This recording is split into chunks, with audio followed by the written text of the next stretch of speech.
is HUAWEI Nova 10, and today we would like to demonstrate how you can switch the SIM card preferences on this device. So first of all, you gotta launch settings, then enter the mobile network category. In here, go for the SIM management section.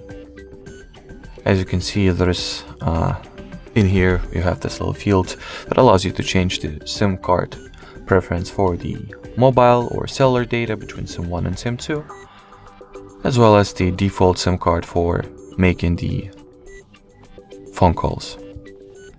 So you can either set it to be always ask or not set, SIM 1 by default or always by default, or SIM 2 always by default as well.